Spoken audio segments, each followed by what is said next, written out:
Hi, and welcome to Schmooze with Suz. I'm Suz Montgomery, and wow, I don't know what to say about our first guest other than wow. This is pretty exceptional. I met Sheila through the internet on Facebook, and when I started reading about her and reading her bio, I thought, oh God, I got to meet her in person.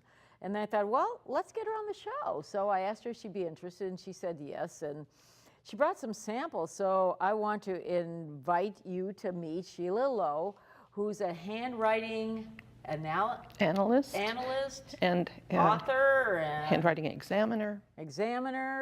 Well, let's start. So you moved here, you moved from where? So where did you grow up, basically? Let's start with there. I'm from England, but that was a long, long time ago. I came over here just before the Beatles. They followed me over. The Beatles? The Beatles. You still have the accent, okay? A little teeny bit. Yeah, so, but I grew up in Anaheim, went to Anaheim High School, and eventually ended up in Valencia, which is where I was before I came to Ventura, which I'm happy to say was like coming home. Really love it here. I love Ventura, yes. I can see why. I also, like I said off camera, moved from Valencia in '81 to here, and I thought I had this crazy illusion that everybody in Ventura was tall, blonde, and skinny. Not the deal. Obviously not. No, I got here and it's like, really, they're not. Yeah. But let's get back to how you, well, first of all, your childhood. Typical childhood, nothing unusual? Yeah, I suppose. I'm trying to figure out how you, well, let's ask you just outright, how did you start with handwriting analysis? I was in high school. So this was in 1967, the year I graduated. And my boyfriend's mother had read a book about handwriting analysis, and she analyzed mine. And reading those accurately? Yeah, reading that 2 pages, she hand wrote it all out. And I was like stunned, you know, somebody really understands me. At 17, that's kind of important, you know. Well, you need to be accepted at 17 more than anything else. I mean, you're a little bit fragile at that stage. So did you have to study to learn how to do this, or how did? So it's a whole curriculum? Yeah, they're not teaching it in the colleges. Maybe, you know, like in adult education sometimes. Okay. But not in the regular curriculum. So you have to find a private person to do it with. And I studied with somebody called Charlie Cole, who had what we then called correspondence course. Now, of course, they're distance learning, but it's the same thing. And so I studied. But first, when this woman had introduced me to handwriting analysis, and I didn't realize at the time she was checking me out to be a daughter-in-law. Oh, the plot thickens. Okay. Yeah, I did marry her son. Interesting. And later we divorced after having 3 beautiful children. But I studied on my own for about 10 years, just getting every book I could get my hands on and studying. And then finally I found some places where I could take courses. Fascinating that, because when I was a kid growing up, because we're pretty much the same age, I was fascinated by like watching Perry Mason and all the old TV shows that actually did have, occasionally they'd have somebody on there. In those days though, it was not really considered a real type of medium at that point. It was kind of mystical, but actually using it in courtrooms, now you use this actually in a courtroom setting, correct? Right. There's 2 areas that I work in. Some handwriting analysts work in one or the other, and some work in both, as I do. So on one side you have what's called graphology, which is a study of personality through handwriting. Oh. See, like it comes from 2 Greek words, graphine and logos, which is to write and to study. So it's the study of writing. So that's about personality assessment.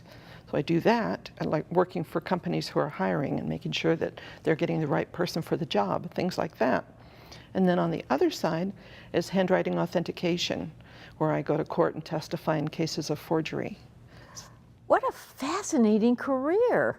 Yeah, it has its moments. Okay, so if you're actually analyzing someone, just like you said in graphology, there's certain things that you look for in characteristics of signatures, or is it a body of a letter or just phrases? What do you look for as far as analyzing this in their handwriting?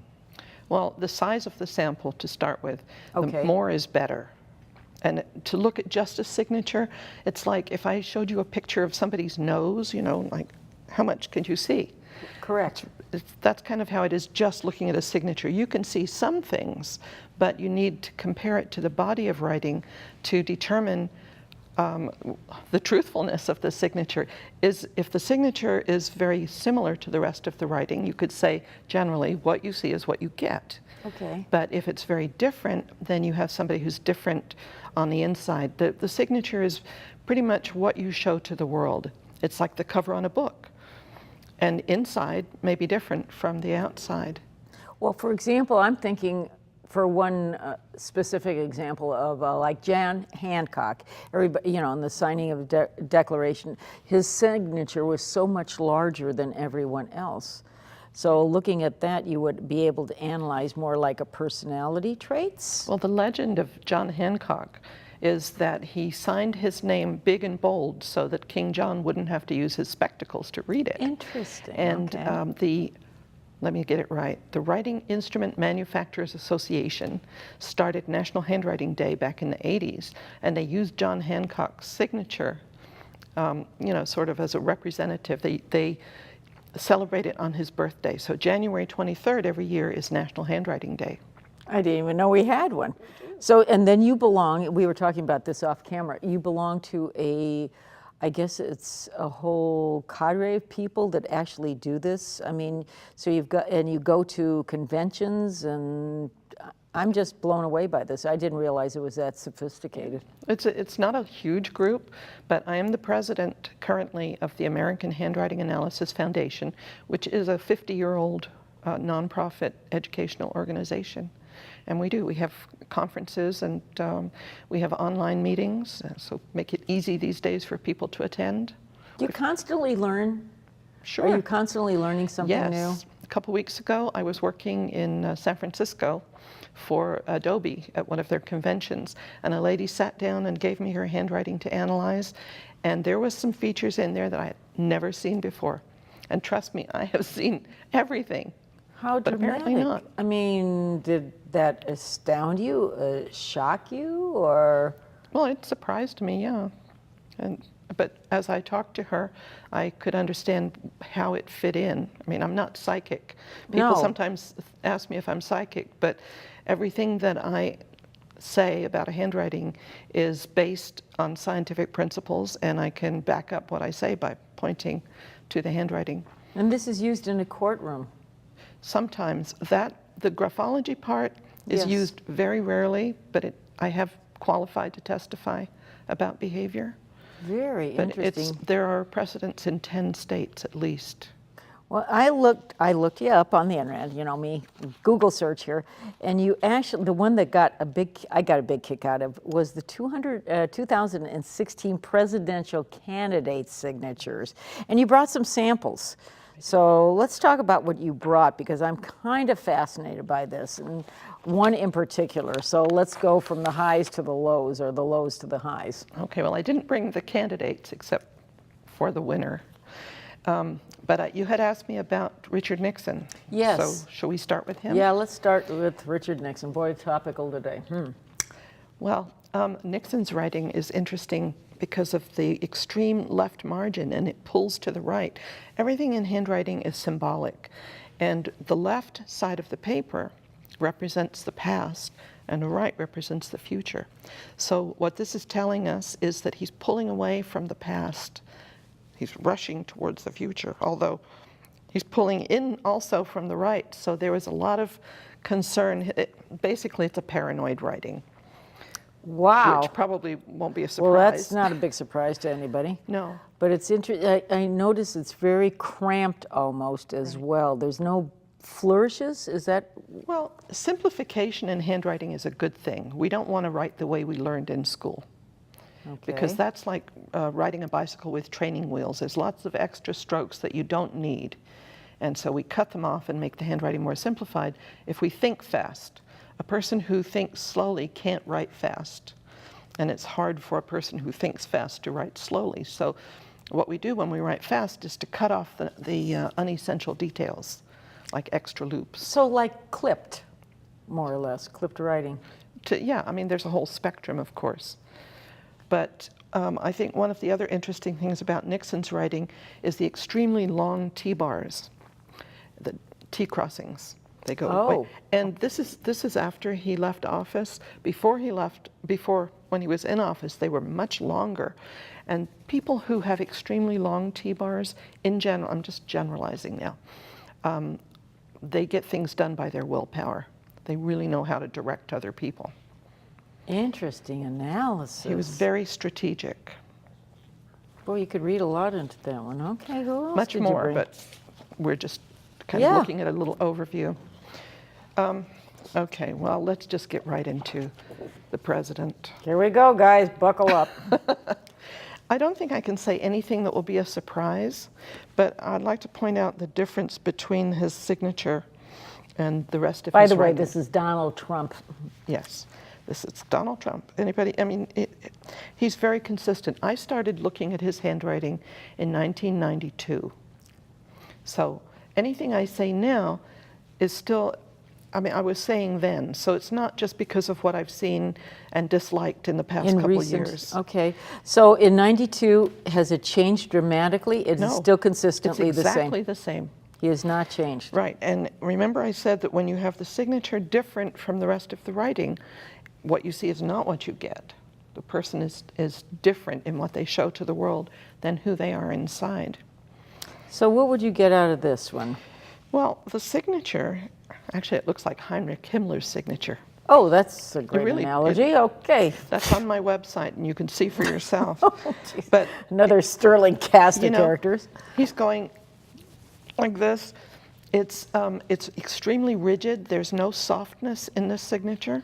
There's no openness. It's like an accordion that's shut. And that, you know, he's rigid. He doesn't allow other people's opinions. It's arrogant because of the extremely large capitals. But look at the last letter here. This has to be the P, I guess. And it comes slashing back through, back to the left. And this shows self-destructive tendencies. Interesting. The rest of the writing, it's block print. And he always uses, or I should say virtually always uses, a heavy, thick felt pen. Why is that? Well, people who do that, they like the way it looks, and they like the appearance of power, and they like luxury. But with a thick felt tip pen, you don't press hard. You don't have to work hard to get the effect. Boy, you nailed this one so far. Okay. And the oval letters. See, one thing about handwriting is nothing means anything by itself. You can only interpret a particular feature within the context of that writing. Okay. So anything I say about this, it means in this writing. And the oval letters have a little stroke inside them. Oh, yeah. The oval letters should be clear because they're about communication. And when there's a little interference like this, some handwriting analysts call it the sign of a liar. And I'll show you another one.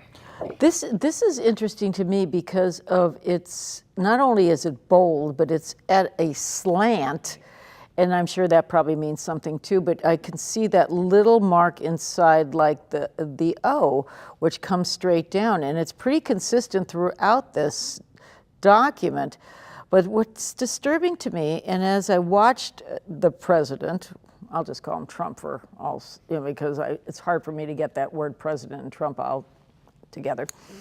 As I watch the signature, and when he goes to sign one of his executive orders, no bills yet, I see this, and it's so rigidly, like it's an angry slash almost, and then the, you know, the juvenile turning around and showing everyone was very dramatic to me as well. It's like he was 5 years old, and it was very upsetting to me. But this is consistent with the one that I have seen on TV, which is slash slash.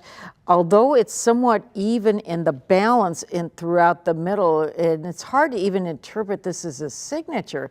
It's like on either side, it's very angry. It looks like a fence, It does. a wall. So when you go to analyze this, I mean, you can really read everything into a personality by this. Well, yeah. Quirks, everything. And the fact that he writes on a diagonal, Yeah, what's that he all always about? does that. It's doing things his own way. It's repudiating the rules and regulations and just doing it how he wants to do it. Scary. Yeah. And also, let's see, well, like the endings of some letters at the ends of words are very Correct. long. That's like doing this. Pushing away. Yeah, holding people off. Wow, I got a lot out of that one. And there's lots more to get. Okay. Okay, What do you this have one. now? This is Jeff Sessions. Jeff Sessions, our Attorney General Yeah, currently. unfortunately. Okay, this was done when he was in the Senate, correct? It was last year, Yeah, okay, so this is 16. right. Interesting. I doubt it's changed any since then. So what do you see in this one? Well, if you think of what I just said about the ovals, and they need to be clear. Yes. They're terrible. They're just full of stuff. So I can see why he and Trump would get along, because they know how to, shall we put it the nice way and say, prevaricate. Okay. It's the handwriting of a manipulator, an exploiter, somebody who is extremely emotional. And see this Y here with a sharp angle on it? Yes. Which is down in the Correct. the area that handwriting analysts look at as the subconscious. And it just suggests some real anger towards women. I'm not really surprised on Hidden this one. anger, yeah. He's a very emotional person. Yeah. His signature. What do you get out of the it signature? just says Jeff. Well, look, it's Okay. slashed through. It's all Again. covered up. And yeah, so you have birds of a feather. So they're very much alike. They are. Hmm. So Disturbing. rather than finishing on that note, I thought on I'd a bring high one that note I here? liked. This is Joe Biden. Okay. So this is and- when he was vice president. Yes. Okay. It's not perfect, and that's good. We don't want perfection. Only machines are perfect. So what we look for is a balance between contraction and release.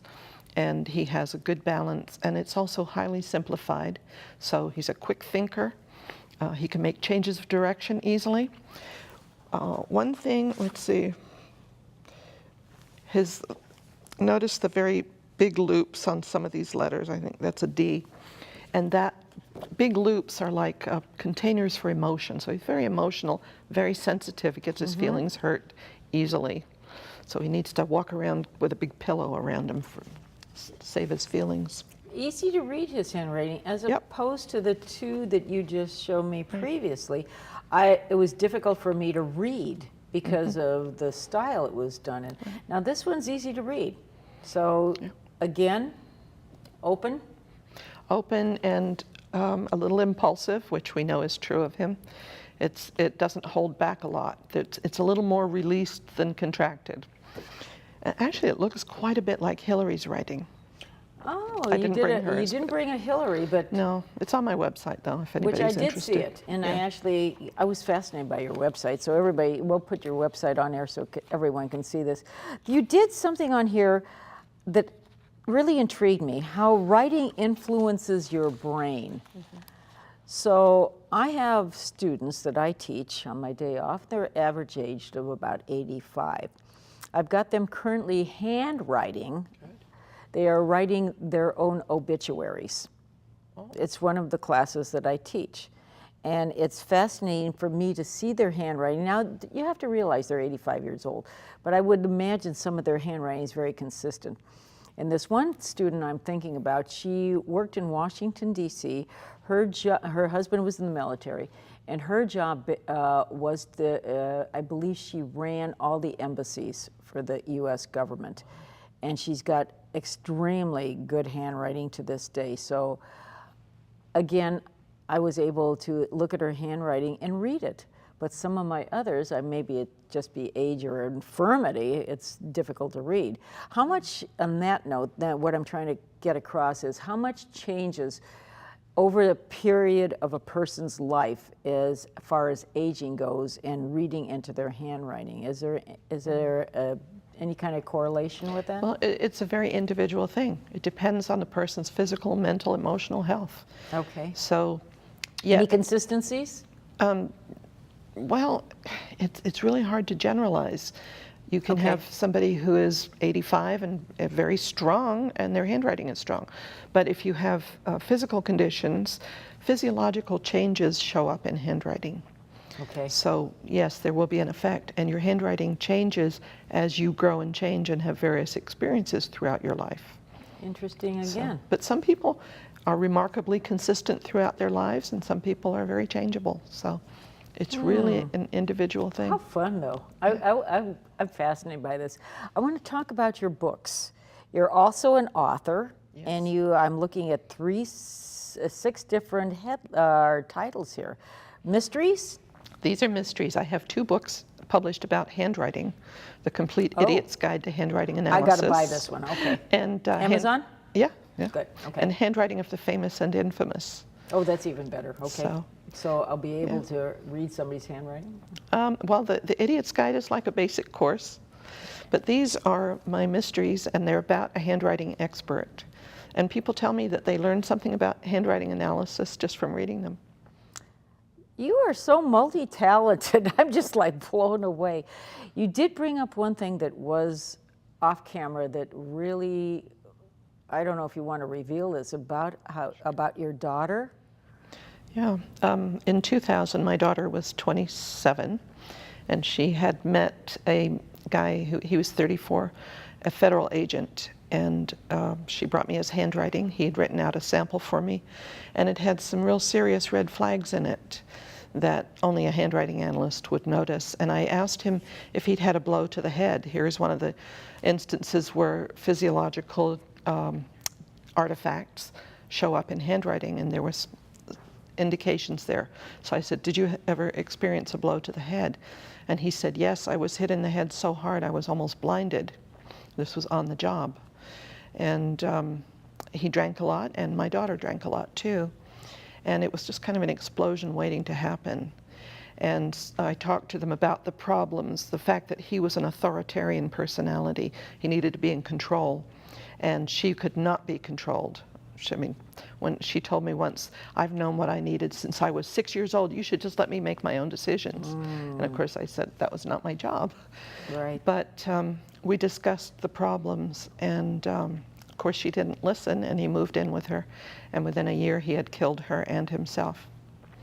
So handwriting provides a lot of important information, but if we don't listen to it, then it doesn't help. I mean, I married a guy who, when I looked at his handwriting, I knew what the problems were going to be, and I did it anyway.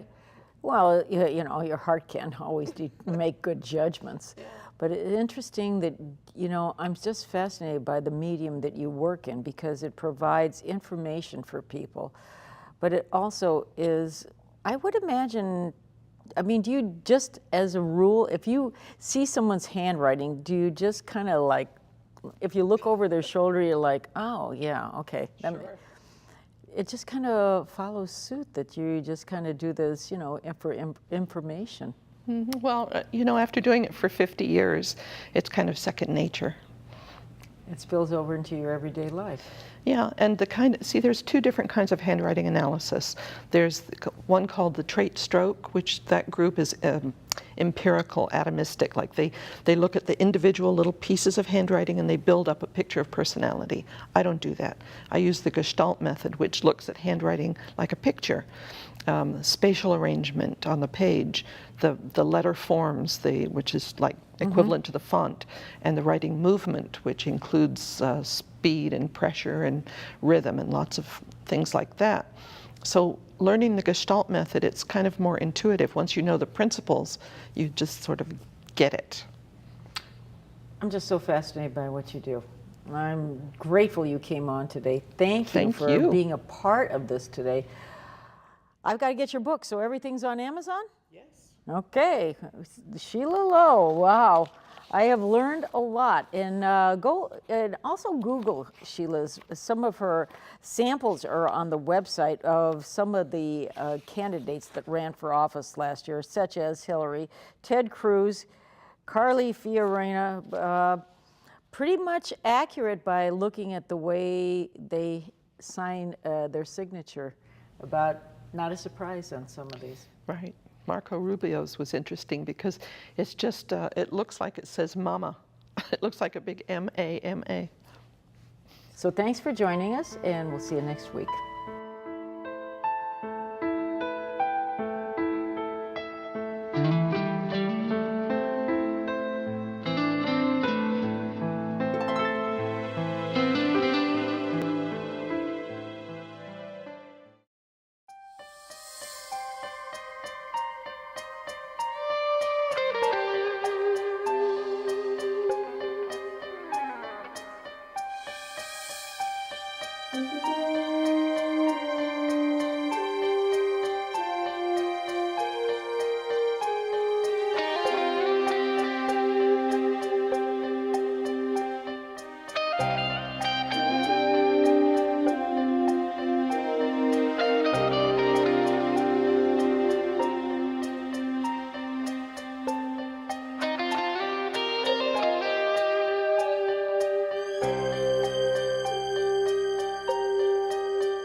Mr. Stark, did you see that glass dome dude I took down? Tripped me out. Oh. Hey, everyone. You're still here? Show's over, though. Oh, you liked it. That's why you're still here. Got it. Wait, were you expecting an after-credit scene in a Schmooze With Suz show? Really? Well, we here at Ventura Adult and Continuing Education would never make you sit through a full episode for an after-credit scene. Who would do that? Oh. Hey, Cap. Yeah, no.